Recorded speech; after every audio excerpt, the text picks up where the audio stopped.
Namaste, Pranam, Gita Dhyanam.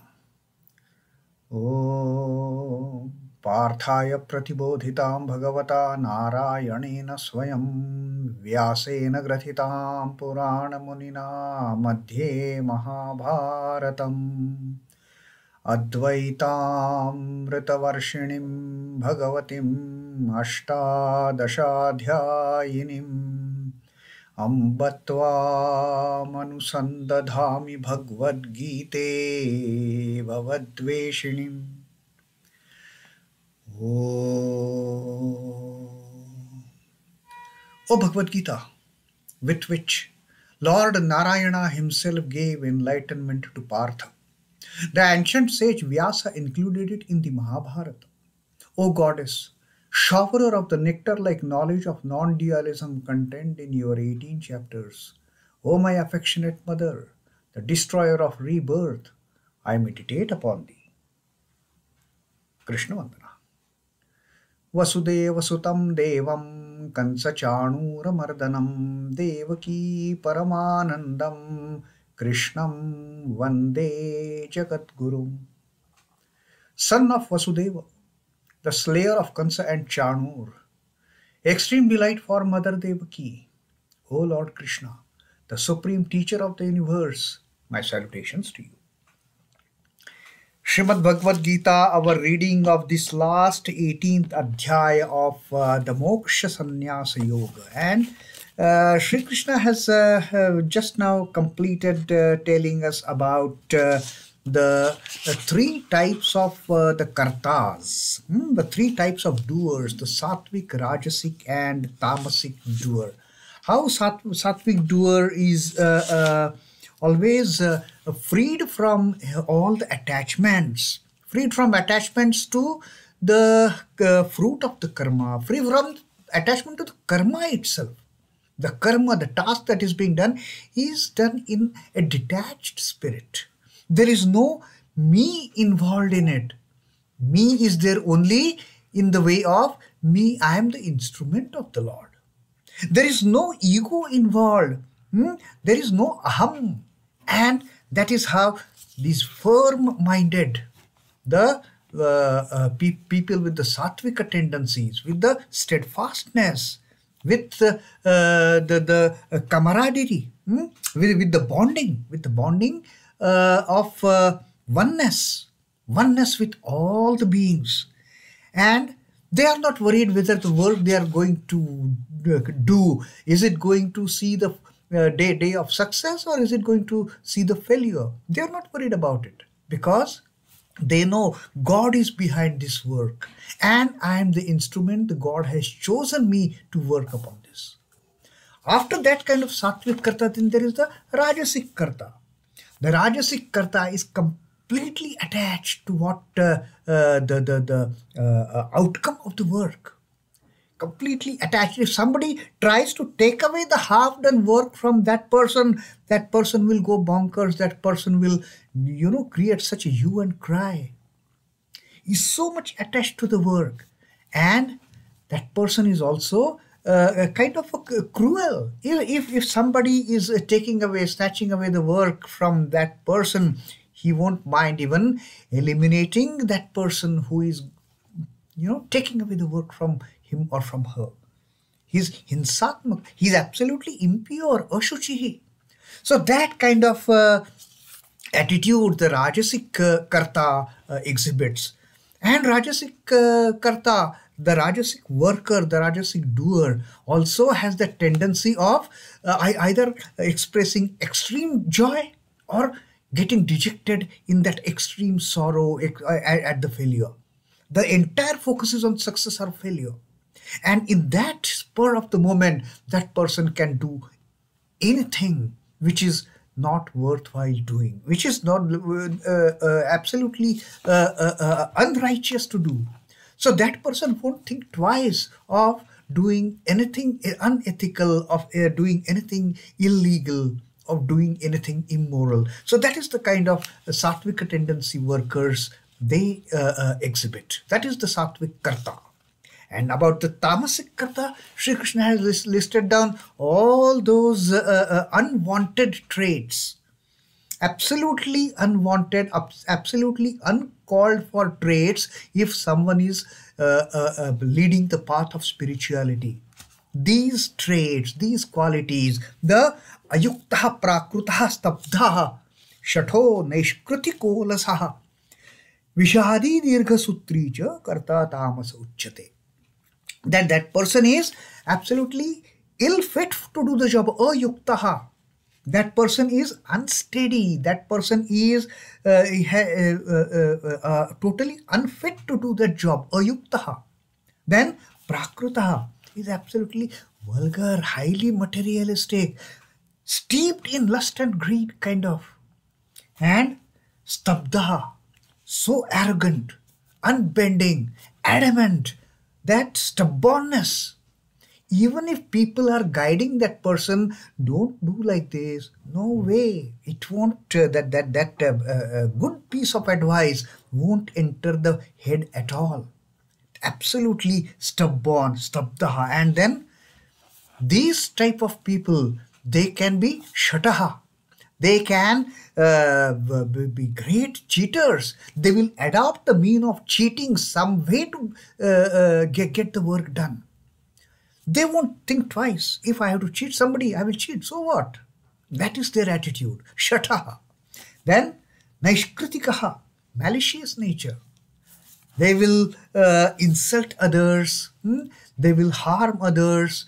They will not think anything about the safety or the goodness or the calmness of other people. No, they are absolutely malicious people and extremely lazy. Alasaha. They won't, first of all, they won't do any work. They will try every opportunity to run away from doing anything. Out of that laziness, they don't want to do anything. Who will do it?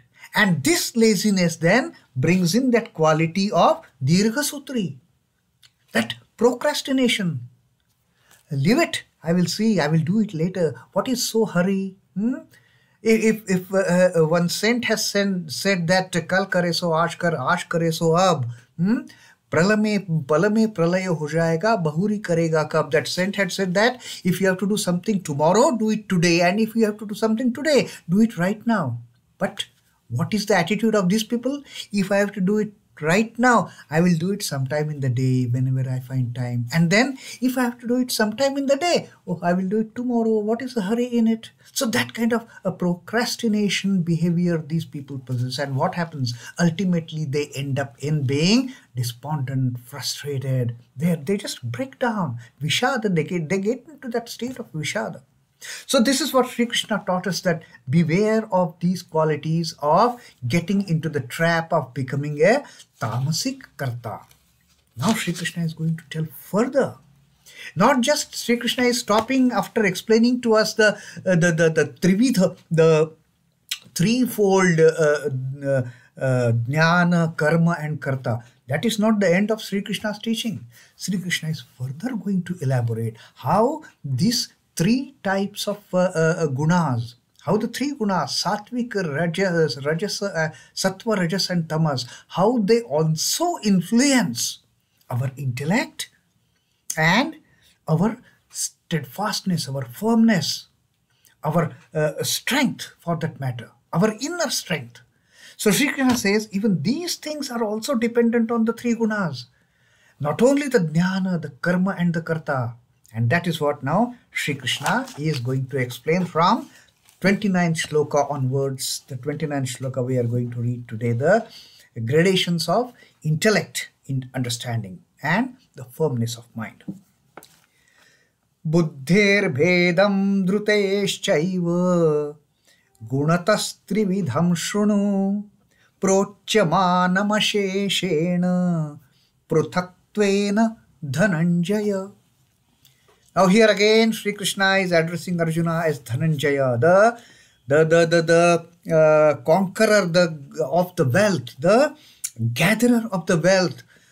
Arjuna, during his sojourn in the exile and the vanavas, he had defeated so many enemies for that matter, so many kingdoms won.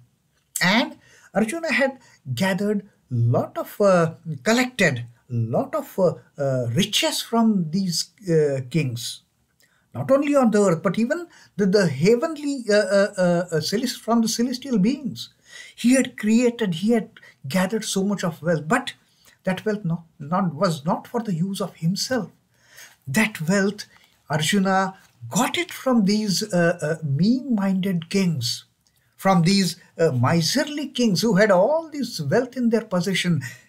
Arjuna just took it over, like the Robin Hood of the later date. He just took up that wealth. He just snatched that wealth from these unrighteous people and used it for the benefit of the mankind. Dhannanjaya. That is why Sri Krishna says, now this attitude of Arjuna, this quality of Arjuna, Sri Krishna is reminding him, you can do great deeds. You cannot run away from fighting this Mahabharata war. I have explained to you so many things. Now again I am going to explain to you something about the intellect and the firmness of the mind. Dhannanjaya, you have done those highly commendable deeds at one point of time when you snatched the wealth from all those unrighteous people and used it for the benefit of the mankind. You have done those deeds. You have done such great kind of work for the benefit of the humanity that you need to know now that even this intellect and the firmness of mind, you have it, but you have forgotten.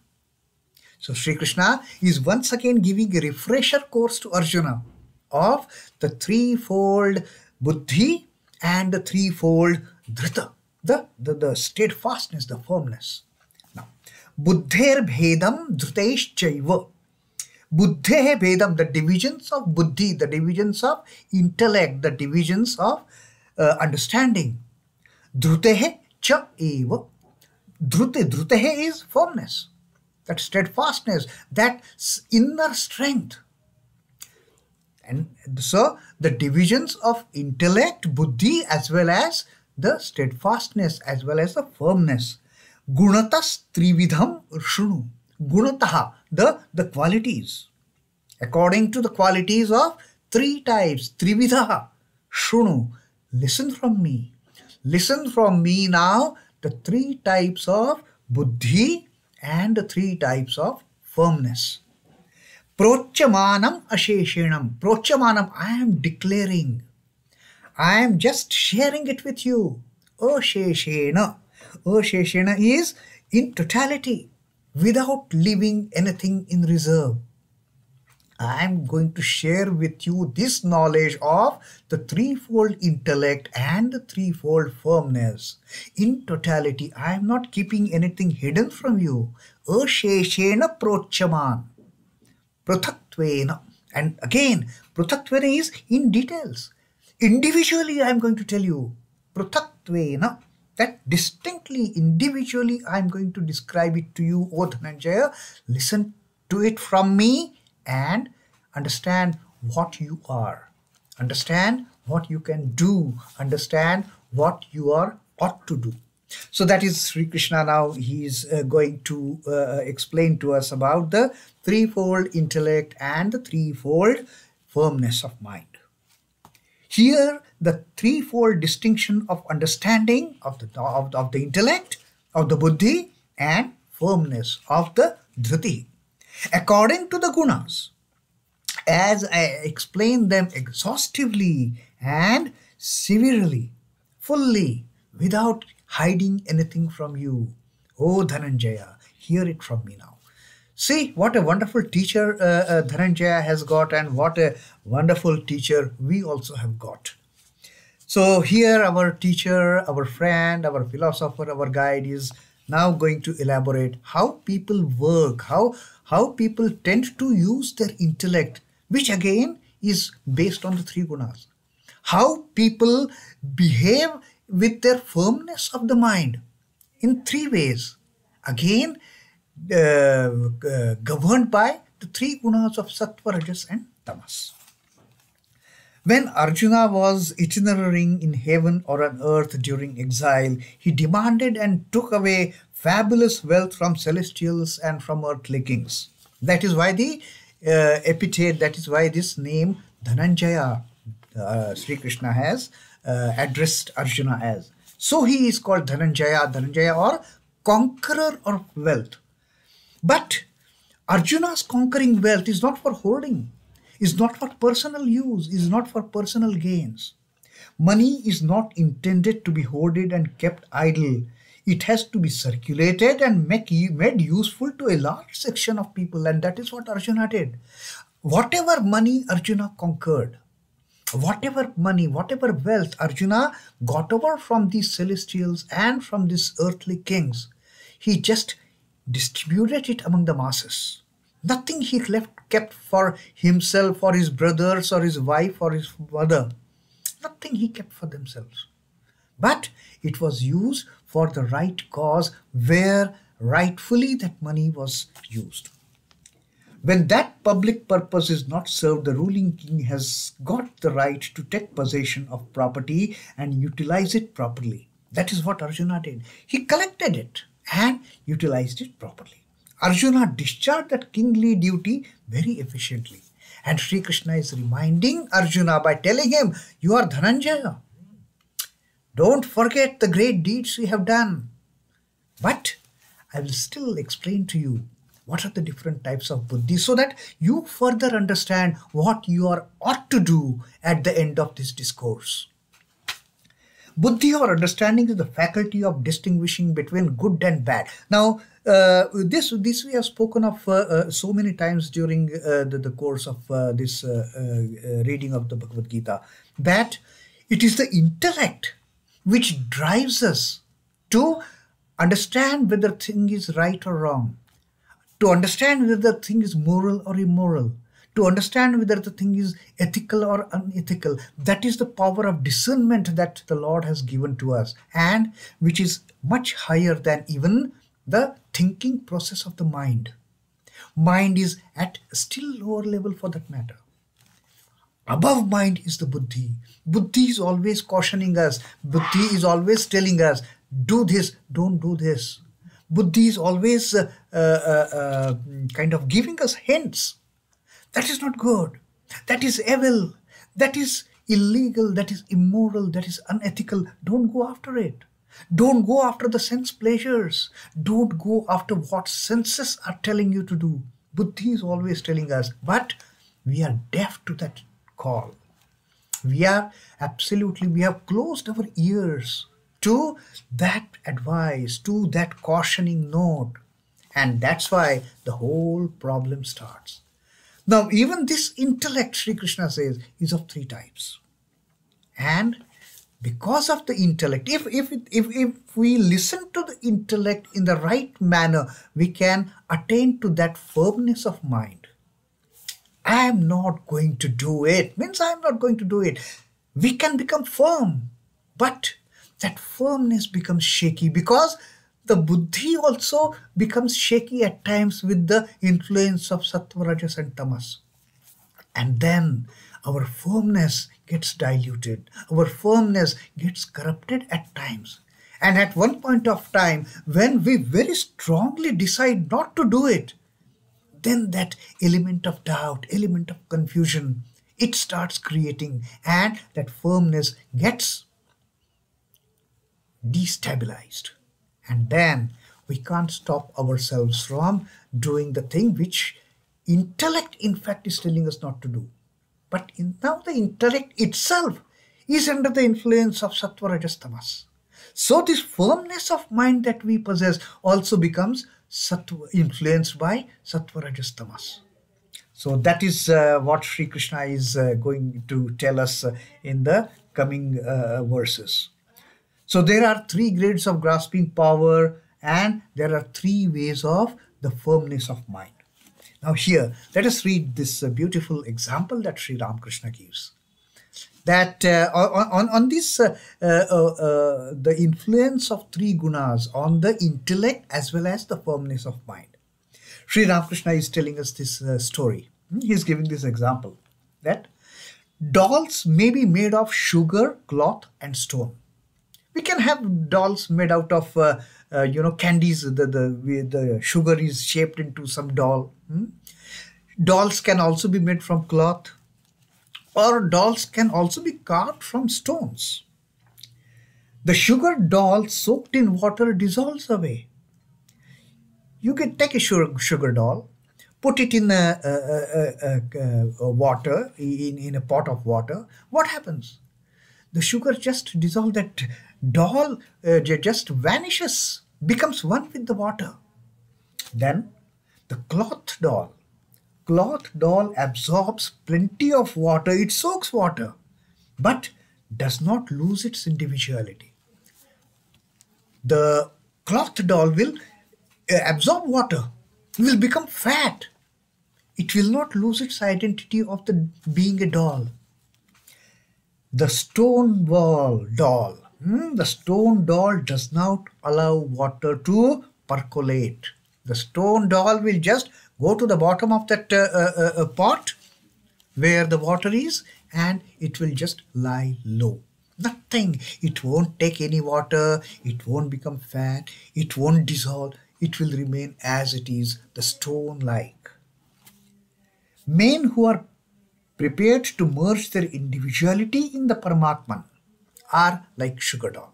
Now this is what Sri Ramakrishna says. This is the sattvic type of doll. They want to merge their individuality into Paramatman. They want to become one with the Paramatman, like the sugar doll. That sugar doll, the moment you put it in water, there is no trace of doll. Nobody can find out. Only the water will taste sweet. That is the only thing we can know. Sugar doll just vanishes, and that's what the spiritually minded, those who want to become one with the Lord, they are like these sugar dolls. The devotees that imbibe bliss and wisdom from Lord, the Rajasic types, they want to get something from the Lord. They don't want to give up anything to the Lord. They want to just take everything away. Their intent is to take from whatever they are doing. So the Rajasic types are like that cotton doll, the cloth doll. It will absorb water, become fat, but remain in the shape of the doll itself. There won't be any evolution. There won't be any dissolution. So that is the Rajasic type that Sri Ramakrishna has told about. And the hard-baked worldly man who is proof against godliness is like the stone doll. The man steeped in worldliness is like that stone doll. It won't take any water.